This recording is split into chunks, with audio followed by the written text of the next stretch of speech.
Assalamualaikum warahmatullahi wabarakatuh. Bismillahirrahmanirrahim. Alhamdulillahi rabbil alamin. Wa afdalus salati wa atammu taslimi ala sayyidina Muhammadin wa ala alihi wa sahbihi ajma'in. Rabbi shrah li sadri wa yassir li amri wahlul 'uqdatam min lisani yafqahu qawli. Subhanaka la ilma lana illa ma 'allamtana innaka antal alimul hakim. Allahumma akhrijna min zulumatil wahmi wa akrimna binuril fahmi waftah alaina bima'rifati ilmi wa sahhil akhlaqana bil hilm waj'alna mimman yastami'una al-qawla fayattabi'una ahsanah. Allahumma آت نفوسنا تقواها وزكها أنت خير من زكاها أنت وليها ومولاها. اللهم أرنا الحق حقا وارزقنا اتباعه وأرنا الباطل باطلا وارزقنا اجتنابه. اللهم انفعنا بما علمتنا وعلمنا ما ينفعنا وزدنا علما وهدى أما بعد. Alhamdulillah, muslimin, muslimat, hadirin hadirat yang saya hormati, syukur kehadirat Allah SWT pada malam ini insya-Allah kita akan semula pengajian kuliah selepas solat Isyak, iaitu kuliah mingguan setiap hari Rabu, anjuran Ahli Sunnah Wal Jamaah Research Group ARG dengan kerjasama Surau Jumaat An-Naim Seksyen 5 Wangsa Maju, yang mana kita terhenti lebih kurang dalam sebulan juga, lebih kurang, atas faktor saya pergi menunaikan fardu haji, dan Alhamdulillah saya selamat sampai ke tanah air pada hari Ahad yang lalu. Jadi hari ini hari Rabu, setelah beberapa hari. Kita akan sambung dengan kitab kenapa saya Asy'ari, limadha ana Asy'ariyun la Wahabi, itu tajuk dia. Minta maaf lah pada kawan-kawan kita yang allergic dengan istilah Wahabi ni. Dengar Wahabi itu tiba-tiba mata jadi merah, kulit jadi gatal, telinga jadi panas, berpeluh, sesak nafas misalnya. Itu dinasihatkan agar menjauhi kuliah kita pada malam ini, atas faktor-faktor kesihatan dan juga ketenangan emosi. Tapi yang tenang-tenang saja untuk melihat fakta dan data, memang itulah tajuk kitab yang disusun di dalam bahasa Arab. Limadha ana Asy'ariyun la Wahabiyun. Terjemahannya, mengapa saya bermazhab Asy'ari dan bukan Wahabi. Terjemahan itu juga dipertikaikan oleh sebahagian, saya lihat dalam komen, kata dia, kenapa pula mazhab? Dia kata Asy'ari ini bukan mazhab. Yang dia faham mazhab itu kan Hanafi, Maliki, Syafi'i dan juga Hambali. Kalau dia faham makna mazhab, sebenarnya dia tak perlu komplain. Mazhab dari segi bahasa, dia daripada perkataan zahaba yazhabu. Terjemahan direktnya adalah pergi. Zahaba Umaru ilal madrasati. Umar pergi sekolah. Jadi asal maknanya pergi. Bila tambah huruf mim, maka verb, perbuatan tadi bertukar menjadi noun, bertukar menjadi isim. Jadi ismu makan, nama tempat. Jadi kalau zahaba yazhabu bermakna pergi, mazhab berarti tempat pergi. Yang tu pun ada orang marah juga. Apa tak betul ni ustaz kata mazhab makna tempat pergi. Mazhab tu kan pegangan para ulama. Tak, itu makna literal dia. The literal meaning of mazhab, tempat pergi. Tetapi the technical meaning ataupun istilahnya memang merujuk kepada makna yang kontekstual. Zahaba yazhabu boleh bermakna berpandangan. Kita akan jumpa dalam kitab-kitab, misalnya ayat perkataan zahabal imamu Abu Hanifah ila kaza wa kaza wa zahaba imamu Syafi'i ila kaza wa kaza. Terjemah direktnya, Imam Abu Hanifah pergi kepada begini-begini, sementara imam kita Syafi'i pergi kepada begitu-begitu. Itu terjemah direct. Tapi tak sedaplah dengan konteks dia. Pergi mana pula? Yang dari segi kontekstualnya, sebab tu dia terjemah Al-Imam Abu Hanifah berpendapat begini, sedangkan Imam kita Syafi'i berpendapat begini. Jadi zahabah dalam konteks itu maknanya berpandangan. Maka mazhab dalam konteks tersebut maknanya pandangan ataupun school of thought, ya.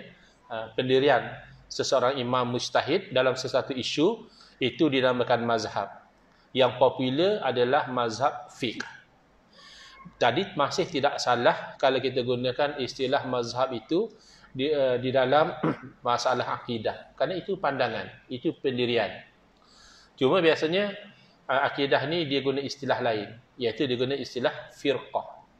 Ambil daripada hadis Nabi SAW, sataftariqu ummati, akan menjadi firqah-firqah, akan terpecah-pecah umatku, ila salah wa sab'ina firqah. Itu merujuk kepada akidah, bukan kepada cabang-cabang fiqh. Maka setengah orang lebih selesa menggunakan istilah firqah. Dan yang selamat itu iaitu ahli sunnah wal jamaah digelar al-firqatun najiyah. Firqah yang selamat. Jadi anak saya ada seorang saya namakan Najiyah. Harap-harap beliau selamat dunia akhirat. Najiyah ni maknanya orang yang selamat, najah, yanju, selamat. Jadi tak ada masalah lah, ya, nak guna istilah mazhab dalam perpecahan akidah boleh. Nak guna istilah firqah juga itu lebih biasa digunakan. Jadi kita sampai ke muka surat. Balik pada haji hilang kitab. Masya Allah, mungkin ada saya saat misplace ke, ataupun mana tahu ada orang ambil hafal, wallahu a'lam lah. Muka surat apa? Ya. Buat surat 6 bawah sekali, ya.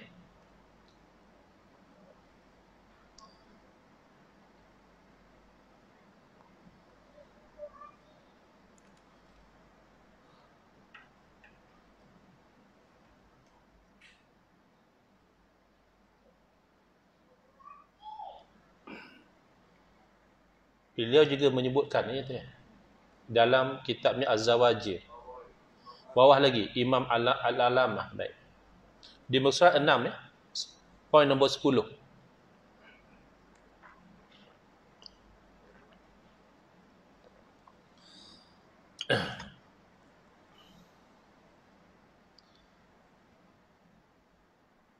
Al-Imam Al-Alamah Abdul Baqi Al-Mawahibi Al-Hambali, ya. Mana dari segi fiqh bermazhab Hambali, yang wafat meninggal dunia pada tahun 1071 Hijriah, di dalam kitabnya Al-Ain wal Athar menerangkan bahawa golongan ahli sunnah itu ada tiga pecahannya, iaitu Asy'ariyah, Hanabilah dan Maturidiyah. Jadi inilah yang dijadikan alasan oleh golongan Wahabi untuk mengaku bahawa mereka pun ahli sunnah wal jamaah. Kami bukan Asy'ariyah, betul. Kami bukan Maturidiyah, ya, tapi kami Hanabilah. Ini kan Hanabilah masih ahli sunnah wal jamaah. Jadi ini adalah mengenepikan fakta bahawa Hanabilah terpecah kepada dua. Ya, betul, Hanabilah adalah ahli sunnah wal jamaah, tapi Hanabilah yang mana? Hanabilah yang ahli sunnah wal jamaah adalah Fudalaul Hanabilah, iaitu pegangan yang dipegang oleh ulama-ulama yang terkemuka di dalam mazhab Hambali. Tepi, ya, matan isi tengah dia tu, dia ada hasyiah, catatan tepi dia. Jadi Hasyawiyah ini merujuk kepada tokoh-tokoh mazhab Hambali, ulama, bukan orang jahil, ya, ulama-ulama mazhab Hambali, tapi dalam bab akidah terpengaruh dengan elemen tashbih dan tajsim di dalam berinteraksi dengan ayat mutasyabihat. Jadi mereka inilah yang dipanggil Hasyawiyah, ya, di kalangan Hanabilah. Jadi kalau golongan Wahabi mengatakan kami ahli sunnah wal jamaah, bagus.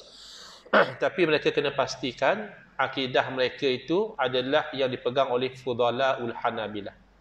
Fiqh biasalah fiqh Hambali, kalau kata dia nak ikut mazhab Hambali.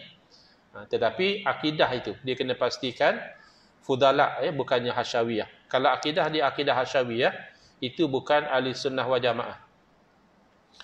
dengan dalil sandaran yang diletakkan oleh ulama Hanabilah kepada Asy'ariyah dalam kebanyakan kitab-kitab ilmu kalam dan semua kitab-kitab mazhab Hanabilah. Asalnya fahaman tashbih dan tajsim ini sudah hampir terpadam.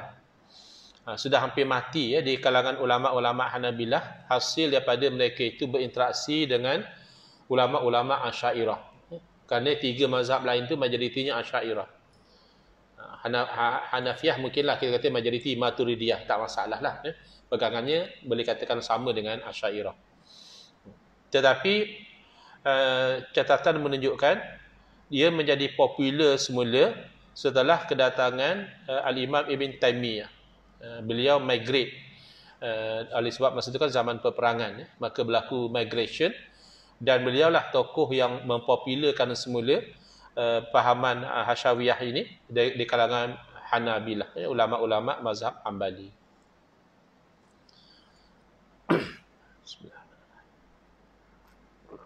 Poin yang ke-11.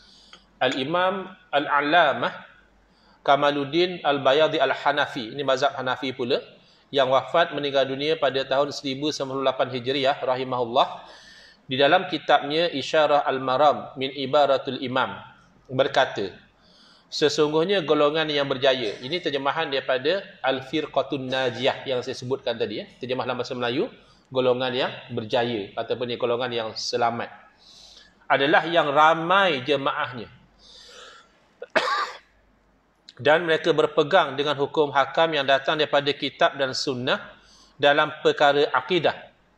Sesungguhnya mereka menuruti apa yang dibawa oleh Nabi sallallahu alaihi wasallam serta sahabat baginda radhiyallahu anhum. Mereka tidak melampaui zahirnya, melainkan ada pertemuan dengan dalil naqli dan akli yang qat'i. Yang dalil akli yang qat'i ini sandarannya ayat-ayat yang muhkamat.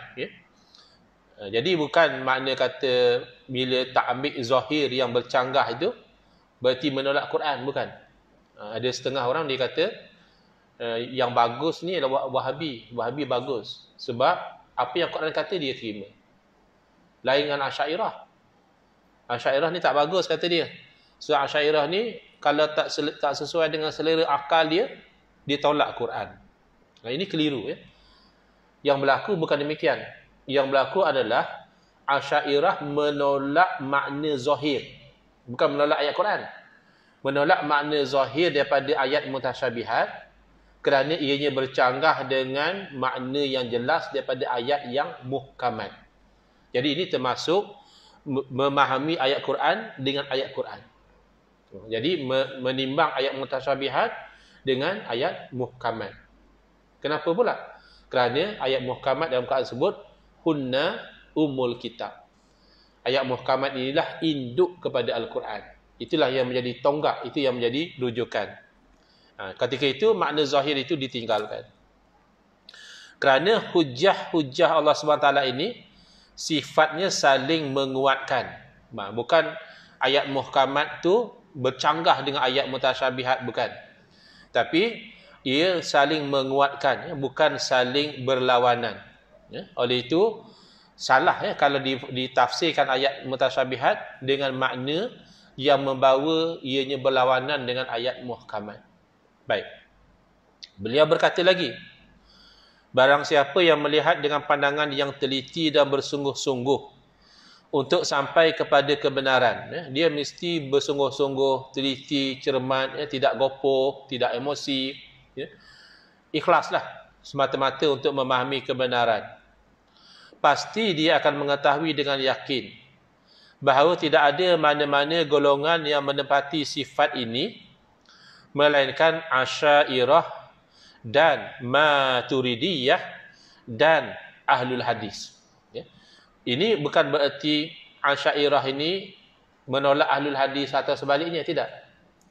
Tapi kalau kita lihat kepada pendekatan, ada pendekatan yang diperkatakan pendekatan Asy'ariyah. Padahal ahli hadis di kalangan Asy'ariyah ramai.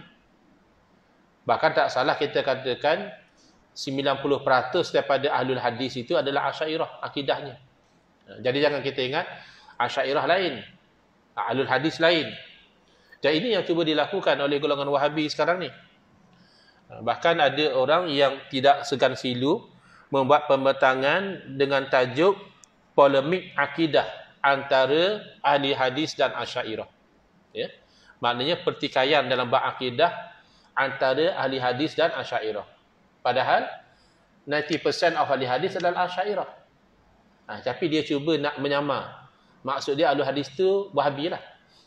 Jadi pertikaian antara Wahabi dan Asy'ariyah tu ditukar menjadi ahli hadis dan Asy'ariyah. Jadi orang selesa ahli hadis.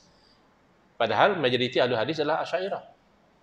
Itu satu perkara yang kita kena ambil maklum lah. Jadi dari sini maksudnya dari segi pendekatan iaitu ahlul hadis, maksudkan pendekatan ahlul hadis adalah tidak bergelumang dengan perbincangan akliyah dengan banyak, lebih kepada berpegang dalilnya hadis. Tapi pegangan sama-sama tanzih. Itu persamaan ahli sunnah wal jamaah, baik di Asy'ariyah, baik di Maturidiyah, baik di ahlul hadis, sama-sama natijahnya akidah tanzih. Akidah mensucikan Allah daripada sama seperti makhluk. Cuma metod untuk sampai kepada tanzih itu berbeza. Metod Asy'ariyah dia banyak berhujah dengan akliyah kerana nak mendepani Mu'tazilah. Mu'tazilah banyak guna akliyah. Tetapi kalau Maturidi juga sama. Tapi kalau ahlul hadis ini, yang dimaksudkan dengan ahlul hadis di sini, mereka lebih cenderung kepada tafwid. Bab ayat mutasyabihat, mereka serahkan makna itu kepada Allah. Selesai. Wallahu a'lamu bimuradihi. Allah lebih tahu. Itu beza antara Wahabi dengan ahlul hadis. Wahabi tak terima tafwid makna. Itu panggil tafwid makna. Apa makna istiwa? Serah pada Allah. Apa makna yadullah? Serah kepada Allah. Kalau dia terima, katalah dia kata, saya tak kata yadullah tu maknanya anggota tangan Allah. Saya hanya kata yadullah itu yadullah lah. Makna yang layak dengan Allah. Kalau ada orang yang sokong Wahabi tapi dia dakwa dalam bab ayat mutasyabihat, dia faham macam itu. Saya tak kata yadullah tu sama macam makna dengan makhluk. Sebab Allah sebut yadullah, saya sebabkan yadullah tapi maknanya yang layak dengan Allah. Kalau dia kata begitu, tidak ada pertikaian. Selesai. Sama macam tafwid. Kan? Makna serah pada Allah, kita terima. Masalahnya, kebanyakan yang berlaku tidak. Yang berlaku di kalangan golongan Wahabi adalah dia letak makna dulu. Apa makna yadullah? Tangan Allah. Tinggal lagi macam mana tangan Allah tu, itu kita serah pada Allah. Kita tak kata tangan Allah tu macam tangan kita, tak. Tapi tangan lah. Masalahnya di situ. Kerana tangan dengan makna zahir sudah anggota badan. Kamu hanya mengatakan tak sama dengan makhluk dalam keadaan kamu telah menyamakan, tidak menyelesaikan masalah. Kalau kita boleh bagi contoh yang ekstrim. Kenapa bagi contoh yang ekstrim? Sebab itu titik pertemuan. Wahabi pun setuju, kita pun setuju. Jadi senang kita faham. Kalau kita ambil tempat yang pertikaian, itu payah. Kita setuju, dia tak setuju. Atau dia setuju, kita tak setuju, payah. Kita ambil yang sama-sama setuju, iaitu salah untuk seorang itu mengatakan bahawa Allah Ta'ala itu beranak, tapi beranak yang tak sama dengan makhluk. Tu Wahabi tak kata macam tu. Wahabi pun tak terima tu. Maknanya apa? Kita dan Wahabi sama-sama setuju, semata-mata mengatakan tak sama dengan makhluk, tidak mestinya menyelesaikan masalah. Sebab mengatakan Allah beranak tu dah menyamakan dengan makhluk. Mengatakan sesuatu yang tidak layak dengan Allah. Jadi ada orang yang tak faham. Dia kata Asy'ariyah ni teruk betul. Dia menetapkan, menyamakan Allah dengan makhluk yang cacat. Tak ada tangan, tak ada muka, tak ada anggota badan. Jadi Asy'ariyah dalam musyabbihah kata dia. Kerana Asy'ariyah menyamakan Allah dengan makhluk dan makhluk yang cacat. Kalau isbah pada manusia, orang tu tak ada tangan. Kuranglah banding dengan manusia ada tangan. Tak sempurnalah dia. Tak ada kaki. Tak ada muka. Kita tengok pun ngeri. Ada orang tapi muka tak ada. Takkan lari terus. Jadi dia kata Asy'ariyah ni yang musyabihah. Dia tak faham. Dia tidak faham bahawa apa yang dikatakan kekurangan pada makhluk, ya, itu bukan kekurangan pada Allah. Orang tak ada isteri, selalu kena pergi dengan kawan-kawan. Woi, hang bila lagi, woi? Kami nak dapat cucu dah ni. Ya, satu kekurangan pasal dia tak kahwin. Tapi ada kawan dia kata macam tu, bila kata Allah tak kahwin, kita menyamakan Allah dengan makhluk yang kurang. Nah, kita kalau orang tak ada anak, kadang sensitif. Kita pun tak tahu, tak kenal dia. Tak bawa anak sekali lah, kawan siku tu. Siapa? Tu dia tak ada anak. 20 tahun dah kahwin, tak ada anak. Kita mana tahu? Biasalah tanya kan. Tak bawa anak sekali lah. Tapi bagi dia sensitif. Sebab dia dah usaha macam-macam dah. Jadi orang yang kahwin tak ada anak, tu satu kekurangan. Adakah bila kita katakan Allah tu tidak punya anak, maka kita menyamakan Allah dengan makhluk yang mandul? Makhluk yang tak boleh beranak? Itu kan pemikiran yang songsang. Ini masalah. Golongan Wahabi ini, kebolehan berfikir dia itu terjejas. Bila dia cuba berfikir, songsang. Ada pula oleh kerana kita kata Allah tak kata badan, kita menyamakan Allah dengan makhluk yang cacat. Bukan. Ya. Jadi, tidak semestinya mengatakan tidak sama dengan makhluk menyelesaikan masalah. Dia masih bermasalah bila kamu telah tetapkan perkara yang mustahil bagi Allah, lalu kamu sedapkan dengan ayat tapi tak sama seperti makhluk. Contoh yang ekstrim tadi, Wahabi pun tak terima. Ya, Allah juga beranak. Tapi ada orang yang confuse sebab tu. Bila kita ajak mengaji sifat 20, dia kata ini ilmu falsafah, tak ada zaman Nabi. Ya. Dia kebanyakan ilmu sifat 20 ni betul. Ya. Bukan untuk semua orang. Sebab dia ada yang fardu ain, ada yang fardu kifayah. Fardu ain itu untuk semua orang. Wajib dia tahu bahawa Allah Ta'ala bersifat dengan segala sifat kesempurnaan. Tahu dan yakin bahawa Allah Ta'ala maha suci daripada sebarang sifat kekurangan. Tahu dan yakin bahawa Allah tidak sama seperti makhluk. Apa dalil alam ini? Cukuplah. Apa dalil Al-Quran? Misalnya, Qul huwallahu ahad. Cukup. Tapi kalau sampai nak tahu menafikan munfasil, muttasil, ta'alluq suluhi qadim, ta'alluq tanjizi hadis, ya. Itu bukan fardu ain. Kan mereka selalu komplain, jenuhlah belajar sifat 20, naya kat orang awam. Jenuh depa nak faham tak naya pun. Yang fardu ain tadi susah ke nak faham? Tuhan dia bersifat dengan segala sifat kesempurnaan. Tak mungkinlah Tuhan pula kurang. Ya, Tuhan pula lemah. Tuhan pula lupa, Tuhan pula sakit. Ya, tak mungkinlah. Cukuplah tu. Lepaslah untuk semua orang. Yang fardu kifayah ni kerana nak menolak syubhat. Jadi ada orang tanya, ini dah sampai berita ni pada saya. Orang tanya pada ustaz, Ustaz, kalau Allah Ta'ala berkehendak, boleh atau tidak Allah melahirkan anak? Ustaz tu pun macam mana? Kita belajar Allah Maha berkehendak. Idza arada syai'an ayyaqula lahu kun fayakun. Bila Allah Taala kehendakkan satu perkara, maka memadai Allah kata jadi. Lalu dijawab, ini mengikut riwayat yang sampai pada saya lah. Ikut salah orang yang riwayat, salahlah cerita ni. Dijawab oleh ustaz tu, ya kalau Allah berkehendak boleh. Ini akibat tak mahu belajar sifat 20 dalam posisi dia ustaz. Kalau dia orang awam tak payah. Cukuplah yang tadi tu, yang fardu ain tu. Bukan nak mengajar orang. Itu pakai diri sendiri. Ya. Bila ustaz, orang tanya. Bila orang tanya, boleh je jawab, Wallahu alam, saya tak pasti. Tapi nak jawab juga. Dan jawapan tu salah, bawa kepada kufur. Mengatakan Allah boleh beranak tu bawa kepada kufur, bercanggah dengan nas Quran. Ya. Kalau dia belajar sifat 20, dia akan tahu bahawa iradah kehendak Allah, kudrah kuasa Allah, ta'alluq dia, skop dia hanya dengan yang mungkin. Yang boleh wujud, boleh tak wujud. Di situ cerita kuasa kehendak Allah. Boleh tak satu orang tua dah, umur dia 90 lebih. Isteri dia pun dekat-dekat 90. Berjalan pun tak kuat dah. Boleh tak tiba-tiba dia gaul isteri dia, boleh anak? Boleh tak?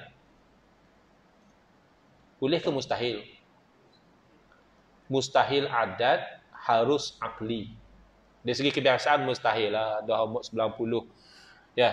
Ada umur 60 pun dah stop dah. Ya. Ni umur 90. Boleh pula. Kalau suami umur 90 boleh bayang lagi. Isteri pun 90 juga. Padahal umur 60 dah menopause. Macam mana boleh beranak? Adatan mustahil. Aklan tidak mustahil.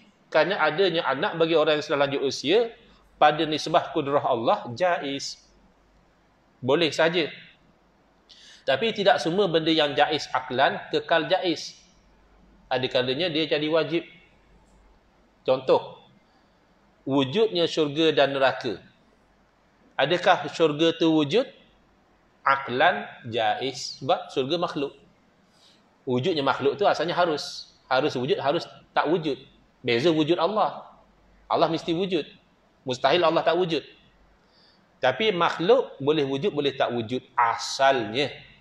Tapi bila telah datang dalil syarak, yang mana ikhbar daripada as-sadiqul masduq, perkhabaran daripada Nabi SAW yang benar lagi dibenarkan bahawa syurga tu ada, ketika itu wajib kita beriman bahawa syurga tu ada, dan haram, bahkan kufur kalau kita kata dah syurga mungkin tak ada kot. Tak boleh. Kenapa? Kerana dalil syarak sudah datang memberatkan, kata memang ada. Walaupun asal dari segi akal harus ada, harus tiada. Maka yang tadi tu, orang yang sudah lanjut usia, perempuan lanjut usia, digauli oleh suami dia yang juga lanjut usia, dapat anak, mustahil dari segi kebiasaan, harus dari segi akal. Kalau awak tanya, kalau Allah berkehendak, boleh tak Allah menjadikan satu orang tua, perempuan tua melahirkan anak? Awak tak boleh. Ya, dia ada lelaki. Lagikan Nabi Isa AS, ya, perempuan tidak ada suami, Allah boleh jadikan manusia. Nabi Isa AS. Lagikan Nabi Adam AS, mak tak ada, bapa pun tak ada, Allah boleh jadikan. Apa masalah ada pak mak cuma tua je? Itu dari segi perbincangan kudrah Allah. Tapi kalau sampai mengatakan kalau Allah Ta'ala berkehendak, Allah boleh melahirkan anak, itu sudah tidak faham. Kerana anak bagi Allah tu mustahil. Bila mustahil, tidak ta'aluk dengan iradah, kehendak, dan tidak ta'aluk dengan kudrah. Kenapa nak belajar sampai itu? Itu nak talak syubhat tadilah. Pasal awak ustaz. Bila awak ustaz, awak tanya soalan-soalan macam tu. Kalau awak orang biasa, awak tak tanya. Maka awak kena tahu yang fardu kifayah tadi. Begitu. Jadi, kena hati-hati ya. Kerana kekeliruan ini sudah disebarkan bawah ni saya. Teringat nak tulis komen tentang posting tu. Dia kata Asy'ariyah ni sebenarnya musyabbihah. Menyamakan Allah dengan orang cacat. Orang yang kurang. Tapi tak tahulah mood kita di Mekah, di Madinah tu kurang rajin sikit. nak rot benda ni. Tengok kot balik Malaysia ni, ya, suasana nak tulis-tulis tu jadi naik balik semangat, tak tahulah. Tapi tak betul lah tu. Itu pemikiran, cara berfikir yang songsang. Beliau berkata lagi, mereka lah golongan yang sentiasa tersebar dan memenuhi muka bumi ini pada setiap waktu dan tempat. Ya. Kadang-kadang ada Wahabi yang agak open. Dia kata Asy'ariyah pun ahli sunnah juga.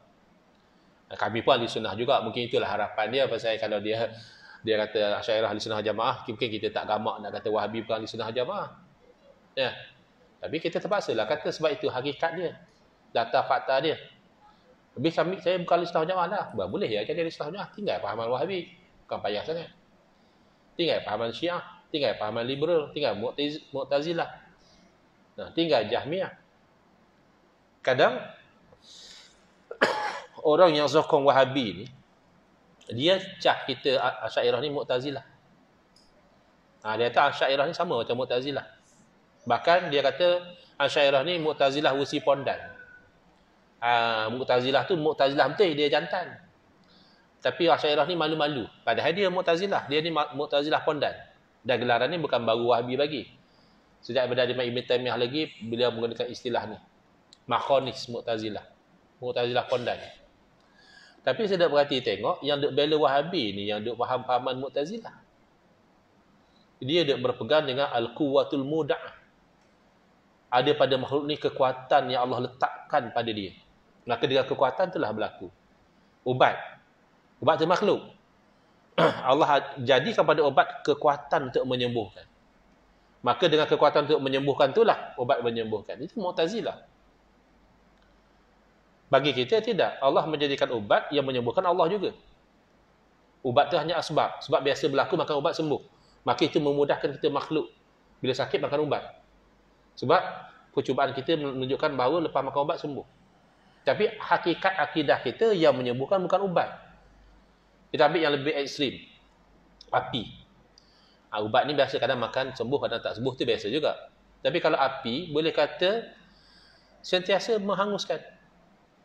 Bila kena api, hangus. Tetapi tetap akidah ahli sunnah wal jamaah tidak ada yang namanya al-quwwatul muda'ah. Tidak ada yang namanya kekuatan membakar yang ada pada api. Itu Mu'tazilah. Bagi kita, Allah jadikan api, hangus tu juga Allah jadikan. Sekira-kira kalau Allah tak nak, boleh bersentuh dengan api, tak hangus. Tapi itu khariq lil adah. Itu mencari adat. Bila mencari adat, kita tak bolehlah jadikan sebagai asas tindakan. Kita pergi terjun dalam api. Tempat kita kata bukan api yang menghanguskan. Haram. Berdosa api terjun dalam api. Kerana dari segi fiqh, dia kena tengok pada asbab. Yang kita sebut tadi, akidah. Tapi dia pegang, dia duk bertahan al-quwwatul muda'ah. Dia kata, jenuh lah kalau orang yang faham al-quwwatul muda'ah macam tu salah. Betul ke Ustaz? Tak percaya, tengok balik lah rakaman dialog saya dengan Saman tadi. Dialog Perlis 2.0. Adakah Wahabi ahli sunnah wal jamaah ataupun aliran sesat? Tengok Ustaz Saman ada sebut. Dia bela Wahabi. Tapi dia bukan Wahabi lah dia dah. 3 kali saya kata saya bukan Wahabi. Maksud ni 4. Tapi dia bela Wahabi tu tak dipertikaikan lah. Dia mempertahankan akidah Mu'tazilah. Tidak ada di sisi ahli sunnah wal jamaah al-quwwatul muda'ah itu. Khilaf. Ulama sebahagian mengatakan akidah tu kufur. Yang kuatnya mengatakan tidak kufur tapi fasik berakidah demikian. Kerana itu bid'ah dalam akidah. Jadi hati-hati. Yang ke-12. Al-Imam Al-Alamah Al-Habib Abdullah ibn Alawi Al-Haddad rahimahullah ta'ala. Beliau digelar sebagai Kutubul Irsyad. Kutub dalam bab memberi irsyad. Memberi bimbingan. Terkenal dengan kitab An-Nasaih Ad-Diniyah wal Wasaya Al-Imaniyah. Diterjemah dalam pelbagai bahasa. Dalam kitab beliau, Nailul Maram, Syarah Aqidatul Islam, menyebutkan ketahuilah bahawa bermazhab Asy'ariyah dalam i'tiqad adalah pegangan jumhur umat Islam serta majoriti umat Islam. Jadi jangan ada antara kita jadi malu pula sebab dihentam oleh Wahabi. Tak kata macam mana? Memang mereka diajar Asy'ariyah itu sesat. Cek balik silibus mereka tu, saya difahamkan ada satu subjek, satu topik, iaitu dia akan belajar dalam subjek akidah, akhta' aqaidiyah lil Asy'ariyah. Kesalahan akidah golongan Asy'ariyah. Makanya walaupun dia ambil ilmu daripada Imam Nawawi, Ibn Hajar Asqalani, ya, Imam Baihaqi, ini semua Asy'ariyah. Tapi bagi dia, kalau bab tertentu, Imam Nawawi pun bukan ahli sunnah wal jamaah. Dalam bab tertentu saja dia ahli sunnah wal jamaah. Jadi ilmu hadis dia ambil daripada orang yang bukan ahli sunnah wal jamaah dari segi akidah. Dari segi berinteraksi dengan ayat sifat. Bagi dia Imam Nawawi bukan ahli sunnah wal jamaah daripada sudut tu. Padahal majoriti adalah Asy'ariyah. Kita ni majoriti. Kenapa kita nak malu? Mereka ahlul bid'ah. Wahabi, Syiah, Mu'tazilah, Jahmiyah, Murji'ah. Ini ahlul bid'ah. Elok pula dia kata kita yang tahlil, yang zikir ramai-ramai, yang zikir nyaring, dia kata ahlul bid'ah. Bukan. Kadang dia kata ulama-ulama salaf lagi melarang daripada bercakap dan bergaul dengan ahlul bid'ah. Ya betul. Kerana bahaya. Boleh mempengaruhi kita. Bid'ah dia itu boleh berjangkit pada kita. Tapi bukan bergaul dengan Asy'ariyah yang tahlil dan talqin tu ahlul bid'ah. Yang musyabbihah, yang mujassimah, ya, yang berpegang dengan al-quwwatul muda'ah, yang menyalahkan takdir seperti Jabariyah, ya, yang menafikan ru'yatullah fil akhirah, menafikan lihat Allah seperti Mu'tazilah, itu ahlul bid'ah. Hati-hati, dia dah salah guna ahlul bid'ah, dia cap kita-kita ni lah. Yang zikir ramai-ramai pas mayang ni lah ahlul bid'ah. Bahasa kasarnya cantik muka hang. Ya, hang ni nak bawa bid'ah, hang pilih label orang lain ahlul bid'ah. Baik. Jadi Beliau menyebutkan ketahuilah bahawa bermazhab Asy'ariyah ini dalam i'tiqad adalah pegangan jumhur umat Islam serta majoriti ulama Islam. Ada juga ulama Islam yang tergelincir dalam fahaman lain. Kerana sejak beberapa kurun yang lalu, orang yang menisbahkan diri dengan Asy'ariyah ini dan berjalan di atas jalan mereka ini, kesemuanya terdiri daripada ahli ilmu. Mereka merupakan imam dalam bidang tauhid, ilmu kalam, ilmu tafsir, qiraat, fiqh, usul fiqh, hadis, dan cabang ilmunya tasawuf, lughah dan sejarah. Dalam sejarah ilmu tafsir tak ada musyabbihah jadi ahli tafsir. Kerana kalau musyabbihah jadi tafsir, ayat Quran akan bercanggah satu sama lain. Tafsir zahir di sini bercanggah dengan tafsir zahir di sana. Ar-Rahman al-Istawa, maknanya Allah bertempat atas arasy. Wa huwa ma'akum aina ma kuntum, berarti Allah Taala berada di mana-mana. Bercanggah satu sama lain. Makanya tak ada ahli tafsir yang musyabbihah. Paling-paling ahli tafsir Mu'tazilah. Ada ahli tafsir Mu'tazilah. Dihormatilah kepakaran tafsir dia, tapi ditolak akidah Mu'tazilah dia.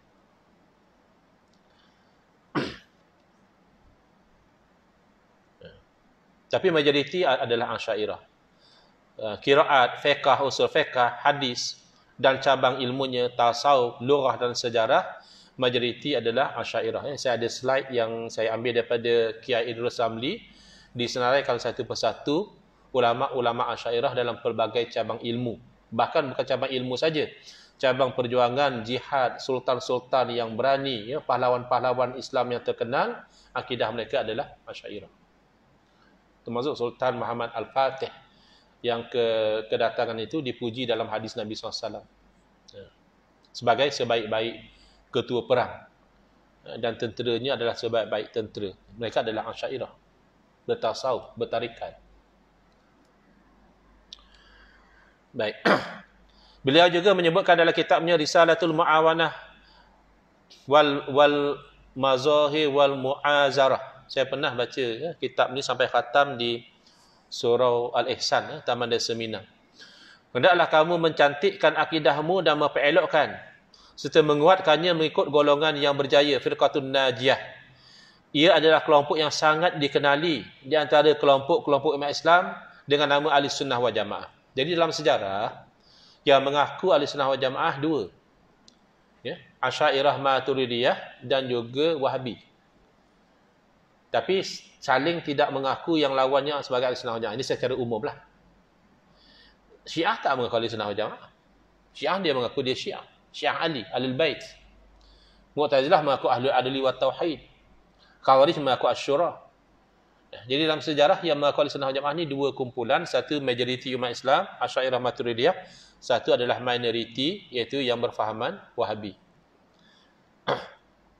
Kalau dahulu sebelum ada wujudnya Wahabi, kalau Syiah pun panggil kita Sunni. Mereka merujuk kepada kita sebagai Sunni. Mereka tak merujuk diri mereka sebagai Sunni. Mereka berpegang teguh dengan perkara yang dibawa oleh Nabi SAW dan sahabatnya. Jika kamu meneliti dengan pematian yang lurus daripada hati yang bersih, kena pastikan Sebab kalau hati kita dah bergeluman dengan ta'asub, dengan kebencian, dengan rasa marah, rasa emosi, kadang dia jadi tak nampak. Syaratnya dengan hati yang bersih pada nas-nas kitab dan sunnah. Bahkan bab yang mutasyabihat pun memadai. Saya tadi baru habis kuliah maghrib di Masjid Al-Mardiyah, Taman Melawati. Kebetulan tajuk dia ayat muhkamat dan mutasyabihat. Jadi saya katakan, kalau kita pegang ayat Quran yang ayat 7 surah Ali Imran tu, wallazi anzalalikal kitab, kan, minhu ayatun muhkamat hunna ummul kitab dan seterusnya, pun sudah cukup untuk membenteng kita daripada tersesat dalam bab ayat mutasyabihat. Dan jelas cara bagaimana berinteraksi dengan mutasyabihat.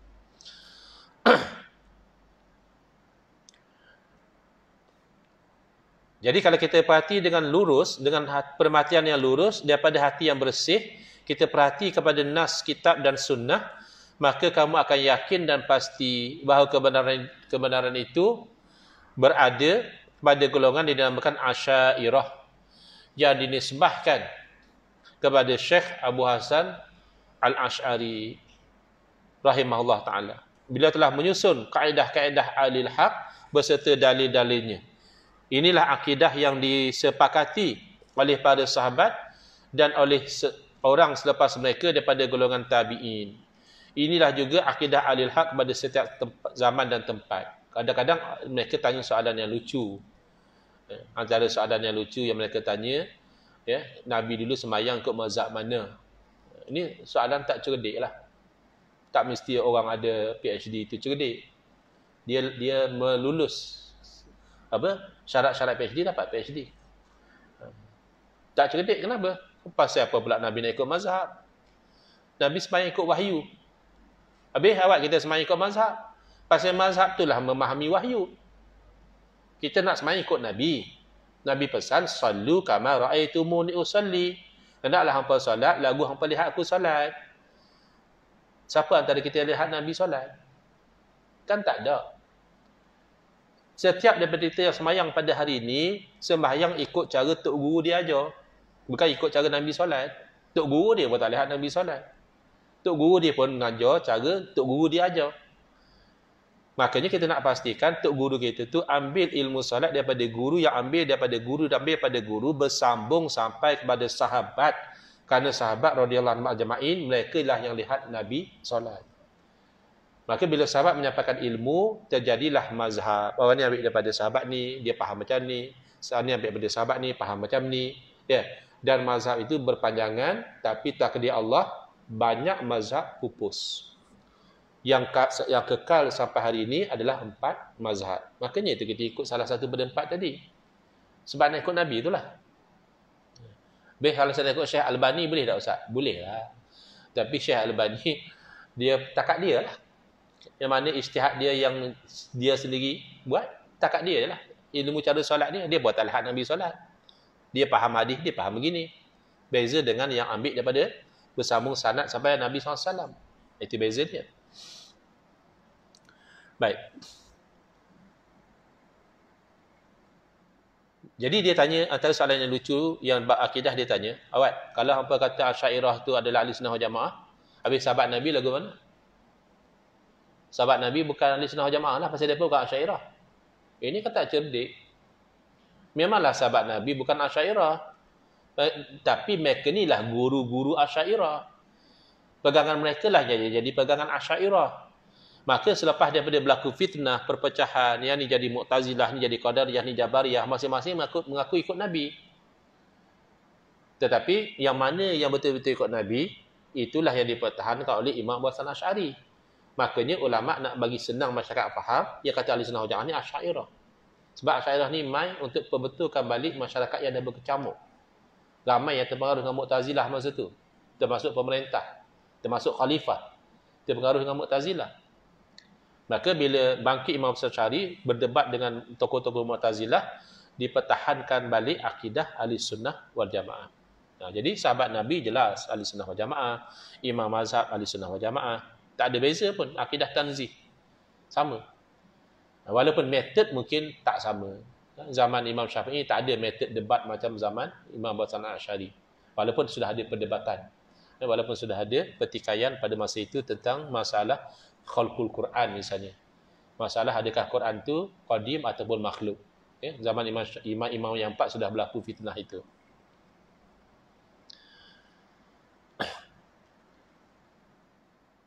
Akidah ini juga dipegang oleh ahli tasawuf seperti mana yang dinyatakan oleh Syekh Abu Qasim Al-Qushairi rahimahullah taala yang wafat meninggal dunia 465 Hijriah pada permulaan risalah beliau, Risalah Qushairiyah. Inilah akidah kita. Ya, ahli tasawuf, akidah dia mesti ahli sunnah wal jamaah. Kalau ada yang kononnya mengaku tasawuf, bawa akidah batiniyah, bawa akidah kononnya Tuhan bersatu dengan makhluk dan sebagainya, itu tertolak.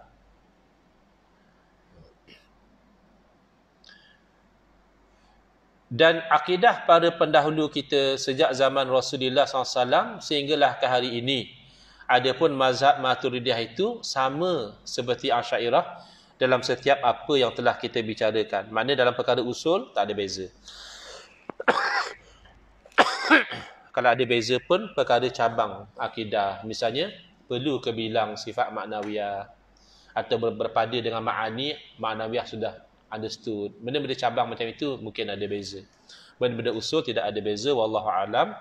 Next, insyaAllah poin yang ke-13, kita masih ada masa berbaki dalam 9 minit ya, sebelum 10.30. Kalau ada sebarang soalan yang saya mampu jawab, silakan.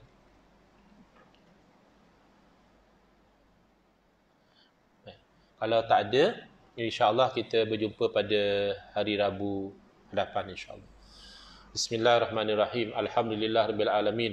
Wassalatu wassalamu ala asyrafil anbiya wal mursalin wa ala alihi wa sahbihi ajma'in. Allahumma syrah sudurana wa asin akhlaqana wa azim ujurana wa nawwir qulubana binuri hidayatika kama nata'radu binuri syamsika abadan abada birahmatika ya arhamar rahimin. Allahumma anqulna min dhullil ma'siyati ila izzi ta'ati ya arhamar rahimin. Wa sallallahu ala sayyidina Muhammadin wa ala alihi wa sahbihi wasallam. Walhamdulillah rabbil alamin. Amin ya rabbal alamin.